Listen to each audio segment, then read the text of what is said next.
Hey everybody, this is the Facebook Ads with the Twang podcast. I'm your host Ben Blackman, and today I'm going to be talking to you about Facebook ads fatal flaw number one, thinking Facebook ads are a strategy. Here comes episode 98.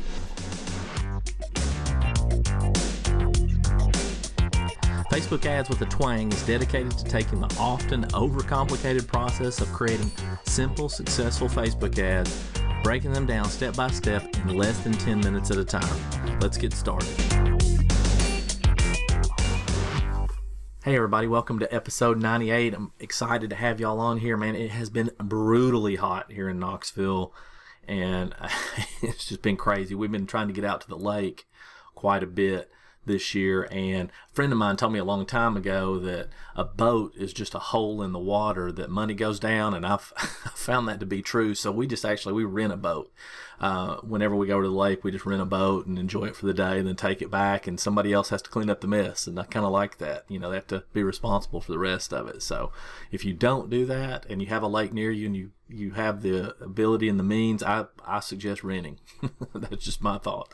Anyway, here today we're going to be talking about Facebook ads fatal flaw number one. And this happens often, all the time, is that people talk about Facebook ads as if Facebook ads are in and of themselves a strategy, and they are not. Okay, Facebook ads, it's a tactic. And so maybe that sounds like semantics, or maybe you're not familiar with what the difference between the two are, but I'm going to talk to you about that a little bit because it's important when you're first, especially when you're first starting out with your ads and stuff.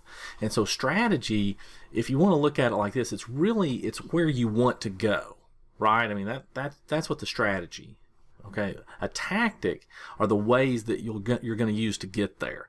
So, if you're wanting to sell $1 million worth of your courses or something like that, or coaching or whatever it is, all right, and by the end of 2020 you want to make $1 million, that's where you want to go. Well, how are you going to get there? Well, you might get there with organic, you might get there with speaking engagements, you might get there with Facebook ads, whatever it is, but those are all tactics to get there. And so you really need to understand the difference, because the strategy is the bigger picture. And so this is important, because just throwing up a Facebook ad without an underlying strategy is really not a good plan. In fact, it's not a plan at all. And most people don't want to do that, okay? So they don't want to plan. Okay, they just want to do what they do and express their expertise in a course or coaching or whatever it is that they do, and then just throw up a bunch of ads and make money. And that's okay. I know people that do that. And it's not that doesn't work sometimes. It's that if you really want to build a business, that's not going to work in the long term at all. And so it's better to figure it out up front, because you'll get to where you want to go much quicker. Because the fallacy out there is thinking that a Facebook ad is going to solve all your problems with marketing something. And that's just not true. Yeah, there's exceptions to every rule. Okay, there are. And I've seen them, and you have too. But by and large, if you want to build a business, a sustainable business, and make a lot of money, and do all the things that you want to do, then you're going to have a strategy. So it's like if you're going to fly to Hawaii, right? Are you just going to jump on a plane and go? Is that what you're going to do? You better hope the pilot isn't thinking like that. Okay, so you really just want to have a strategy. So you with a strategy, you really want to define what's your goal, right? What's your goal? What are you trying to accomplish? You also want to define, what target market you're trying to reach. Now, hopefully, if you've produced something to sell, or you're selling coaching or whatever it is, you've already done that. You know your exact target market. And I'm just as guilty as the next person, but many business owners that I talk to have not defined this, or they're not certain about it. They switch back and forth a lot, right? So, but you want to define your target market before you ever start building, whatever it is that you're going to provide for them. The next thing is you need to know and define your USP, or what we call a unique selling proposition. I can't believe that people don't talk about this more.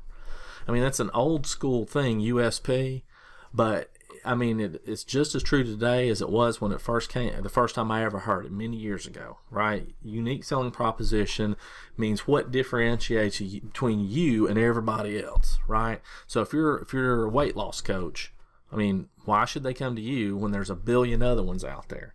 Okay, I'm not saying that to discourage you. I'm saying that so that you could define what you're going to do different. Now, one of the USPs that always comes to mind is Domino's. You know, back in the day, Domino's was like, you know, we'll deliver it in 30 minutes or less, or it's free, right? That was unique. Nobody did that. Or Federal Express, when it absolutely positively has to get there overnight. This is before, you know, there were multiple companies that did that.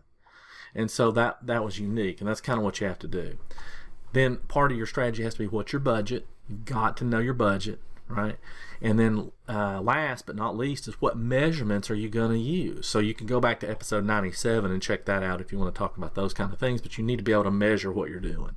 So the tactics or tools, you know, which they'll make no sense if you don't know the why, meaning if you don't know why you're using this particular tactic, okay, because it has to be tied to an objective of the strategy.